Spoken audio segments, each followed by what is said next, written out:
The start of the first annual Bay Harbor Islands 5-kilometer run. 250 people head down Cane Concourse on a figure-8 route through the residential island, looping back through the downtown commercial district. The 3 1/10 mile run is the first event of the 2007 60th anniversary celebrations of the town of Bay Harbor Islands. Bay Harbor Islands is 256 acres of reclaimed swamp that sits in Biscayne Bay. 20,000 people a day ply the mile and 2/3 long causeway from the mainland, across the islands to Miami Beach.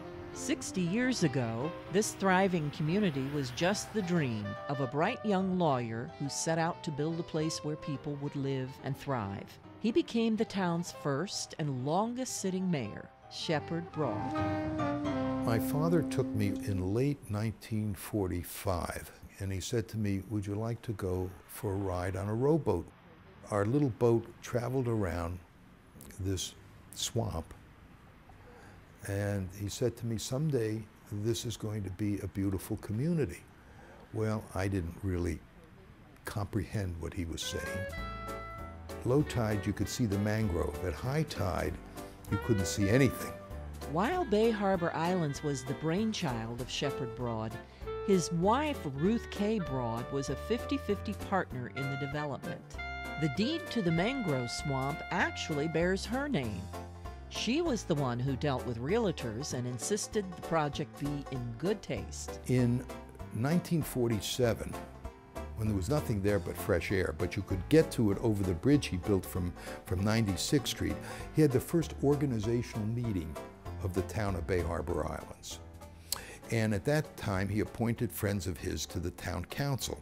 He said and he was mayor for the first 26 years until he retired, $1 a year. He said the easiest election he ever had in 26 years was 750 empty lots elected him mayor. My dad went into the Bay Harbor project at the conclusion of World War II. So many people's lives had been changed by World War II. So many young people who've been in the service were now getting out of the service, anxious to make a new life for themselves. Many of them had been introduced to South Florida through their military training and decided when they got out that this would be a good place for them to begin their new life. We were 5 veterans and their wives.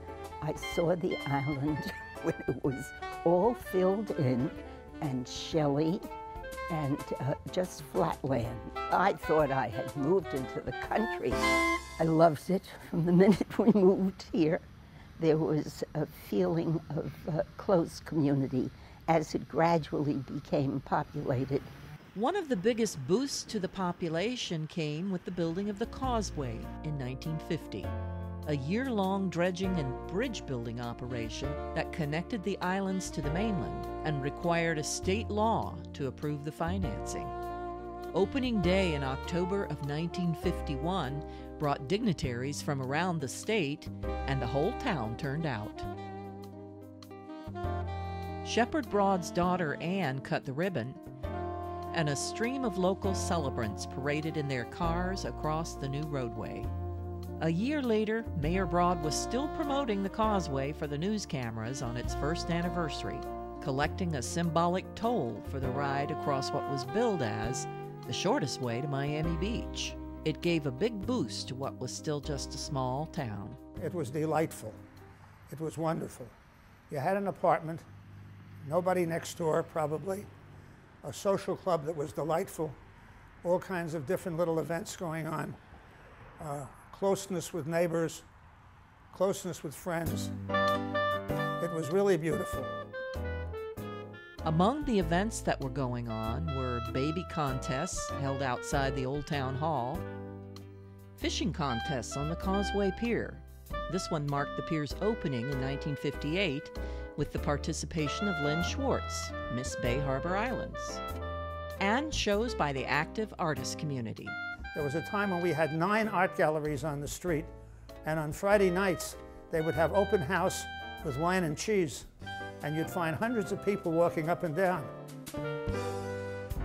For young families, the building of a school on the islands was a big step for the town. The school opened in 1957, and I was a second grade teacher when it opened. And we had a wonderful little school with about 250 children, and it has all of these years been a great source of pride to the residents of the island. And I think it is a key factor in why people want to live here. The 1980s brought needed revitalization to the Cane Concourse business corridor. A community celebration and parade marked the completion of the project in 1983. With the improvements, some started calling Cane Concourse the Rodeo Drive of Florida. Bay Harbor Islands is still a premier place to live. Part of the reason it's so desirable is safety. One of the reasons why I moved here is that this is the type of a town where women can walk out at 3 or 4 o'clock in the morning and jog or take a walk and not be afraid. As the town of Bay Harbor Islands marks its 60th year, it has fulfilled the dream mapped out 6 decades ago.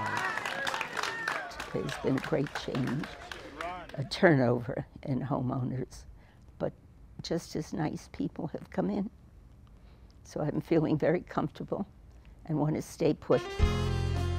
It is a community where generations of families grow and thrive. The town of Bay Harbor Islands, continuing its founder's vision with a view to the future's broad horizons.